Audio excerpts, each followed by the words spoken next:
Increase అవుతుందా లేదా dead అవుతుందా? ఈ వీడియో మొత్తం వరకు చూడండి, మీకు ఎగ్జాక్ట్ ఏ వల్ల ఎంత ఇంపాక్ట్ ఉందో ఎంత లేదో మీకు క్లియర్ గా అర్థమవుతుంది. ఫస్ట్, సాఫ్ట్వేర్ ఇంజనీర్ అనగానే కోడ్ రాయడమే కాదు. కోడ్ రాయడం ఓన్లీ 20% అండి. ఒక సాఫ్ట్వేర్ ఇంజనీర్ కోడ్ రాయడం ఓన్లీ 20% ఉంటది. మిగతాదంతా ఆ లాజిక్, ఈ థింకింగ్ మీద అనమాట. అంటే వాళ్ళకి ఇచ్చే ప్రోడక్ట్ ఉంటది కదా, ఆ ప్రోడక్ట్ ని థింక్ చేయడం మీద పెడతారు. థింక్ చేసి దానికి కోడ్ ఎలా రాయాలో ఆలోచించడం మీదనే ఎక్కువ టైం వేస్ట్. మీరు చూడండి, బీపీఓల మౌజ్ యాక్టివిటీ ఇవన్నీ పెడతారు కదా, మాక్సిమం చూడండి 90% వరకు డెవలపర్స్ కి ఈ మౌజ్ యాక్టివిటీ పెట్టారు. రిగార్డింగ్ ఏంటంటే ఇంకా ఎవ్రీ మినిట్ కోడ్ రాసుకుంటా వాళ్ళు థింక్ చేయలేరు కాబట్టి. అందుకే ఫస్ట్ అసలు మనము ఒక ప్రాజెక్ట్ వచ్చింది అనుకోండి కంపెనీకి, ఆ ప్రాసెస్ తెలుసుకుందాం, మీకు అర్థమవుతుంది దానివల్ల ఏ ఇంపాక్ట్ ఉంటుందా లేదా అని మీకు అర్థమవుతుంది. అసలు ఫస్ట్ ఒక క్లయింట్ వచ్చి ఒక కంపెనీ దగ్గరకు వచ్చి నాకు ఈ ప్రాజెక్ట్ చేసి పెట్టండి, అమెజాన్ ప్రైమ్ చేసి పెట్టండి అని అన్నారు అనుకోండి, డైరెక్ట్ వెళ్ళి డెవలపర్స్ దగ్గరికి వెళ్ళదు. దానికి ముందు ఏం చేస్తారంటే ఒక టీం పెట్టుకుంటారు అనమాట. అంటే డెవలపర్స్, ఇంకా బిజినెస్ పీపుల్, బిజినెస్ అనలిస్ట్, ఇంకా మీకు ఈ సాఫ్ట్వేర్ ఇంజనీర్స్, డిజైనర్స్, వీళ్ళందరితో కలుపుకొని ఒక మీటింగ్ పెట్టుకుని ఏంటంటే క్లయింట్ కి ఏం కావాలి దాన్ని టెక్నికల్ గా ఆలోచించి, వీళ్ళందరూ ఆలోచించి డిజైన్ పరంగా, టెక్నికల్ పరంగా ఇవన్నీ ఆలోచించి ఒక సిస్టమ్ డిజైన్ ప్రిపేర్ చేస్తారు. ఫస్ట్ ఆ డిజైన్ ప్రిపేర్ చేసిన తర్వాత ఏం చేస్తారంటే మనకి కోడింగ్ డెవలపర్ దగ్గరికి వెళ్తుంది.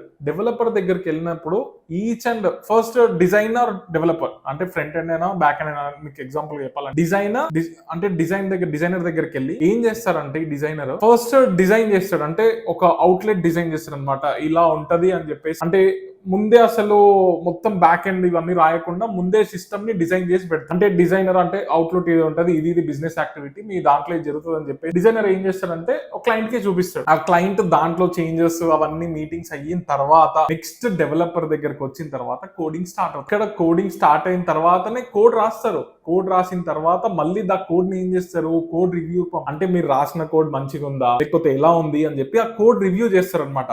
ఆ రివ్యూ చేసిన తర్వాత మళ్ళీ టెస్టర్స్ ఉంటారు కదా, టెస్టింగ్ కూడా చేస్తారు కదా. ఈ టెస్టింగ్ చేసిన అంటే క్లయింట్ ఇచ్చిన బిజినెస్ కి వీళ్ళు రాసిన కోడ్ అంత యాక్టివిటీ సేమ్ ఉందా, పర్ఫెక్ట్ గా ఉందా లేదా అని చెప్పి టెస్టింగ్ చేస్తారు. ఈ టెస్టింగ్ చేసిన తర్వాత మన చేంజెస్ వస్తే మళ్ళీ డెవలప్మెంట్ దగ్గరకు వస్తే ఇది ఒక ప్రొసీజర్ లాగా నడుస్తుంది. దీని తర్వాత ఏం చేస్తారంటే డిప్లాయ్మెంట్, అంటే డిప్లాయ్ చేస్తారు కోడ్ ని, అంటే లైవ్ లో పంపిస్తారు. అంటే AWS లో పెట్టాలా, దాంట్లో ఉంటాయి కదా మీకు సర్వర్స్ ఉంటాయి కదా, సర్వర్ లో పెట్టి డిప్లాయ్ చేస్తారు అనమాట. ఇంత లెవెల్ ఆఫ్ ఉంటుంది కోడింగ్. ఇప్పుడు ఒక AI టూల్ తీసుకోండి, సరే మీరు డెవిన్ అన్న కానీ ఇవన్నీ తీసుకోండి, ఇది ChatGPT అయినా చూడండి, మీకు లిటరలీ అది ఒక బేసిక్ లెవెల్ వరకు కోడ్ ఇస్తుంది, అంటే మీకు హెల్ప్ చేస్తుంది. కానీ రియల్ టైమ్ అప్లికేషన్ కంప్లీట్ గా చెయ్యలేదు. ఇప్పుడున్న సిచ్యువేషన్ ఇంకో 5 to 10 years పడుతుంది నాకు తెలిసి, ఇంకో 5 to 10 years పడుతుంది మీకు ఆ లెవెల్ ఆఫ్ ఎంత వచ్చినా కూడా.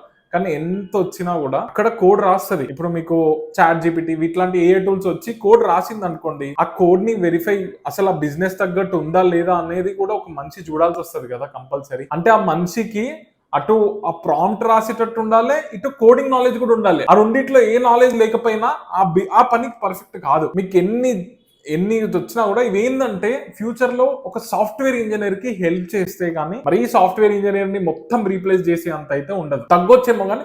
బట్ మీరు కంపేర్ చేయండి, ఒకప్పుడు 2002 to 2010 HTML, CSS, Java script వస్తే ఫుల్ జాబ్స్ వచ్చేవి. అదే 2010 to 2020 వరకు చూడండి, ఫ్రంట్ ఎండ్ లో ఒక ఫ్రేమ్ వర్క్స్ వస్తేనే మీకు జాబ్. 2020 తర్వాత చూడండి ఫుల్ స్టాక్ వస్తే జాబ్స్ వస్తున్నాయి. అంటే మీరు ఏం చేయాలంటే, ఒకప్పుడు డిగ్రీ ఉంటే జాబ్స్ వచ్చేవి, ప్లస్ కొంచెం టెక్నాలజీ వస్తే వచ్చేది. ఇప్పుడు ఏ స్టూడెంట్ కి అయితే ఎక్కువ స్కిల్స్ ఉంటాయో, అంటే ఎంత ఎక్కువ స్కిల్స్ ఉంటే అంత ఈజీగా జాబ్ వస్తుంది. అంటే ఇక్కడ మేజర్ గా మీ టైం ని స్కిల్స్ మీద ఇన్వెస్ట్ చేయాలి. ఈ స్కిల్స్ మీద ఇన్వెస్ట్ చేస్తేనే మీకు ఒక మంచి ఫ్యూచర్ ఉంటది, ఒక మంచి జాబ్ ఇట్లాంటివి ఉంటాయి కదా, ఇవన్నీ మీకు మాక్సిమం ప్రతి ఒక్క స్టూడెంట్ కి నేను చెప్పేది ఏంటంటే, మిమ్మల్ని మీరు అప్డేట్ చేసుకోండి, అప్పుడే సక్సెస్ఫుల్ అవ్వగలుగుతారు. మీకు జావా మీద ప్రాజెక్ట్స్ కానీ, ఆప్టిట్యూడ్ కానీ, లేదా ఇంకేదన్నా టెక్నాలజీ గురించి లేటెస్ట్ గా ఎగ్జాక్ట్ గా ఏం జరుగుతుందో తెలుసుకోవాలనుకుంటే మా ఛానల్ కి ప్లీజ్ సబ్స్క్రైబ్ చేయండి. ఏంటిదంటే ఆ సబ్స్క్రైబ్ చేస్తే ఏమవుతుందంటే మాకు చెయ్యాలన్న మోటివేషన్ వస్తుంది, అట్లీస్ట్ అంటే వీడియోస్ చేయాలన్న మోటివేషన్ వస్తుంది.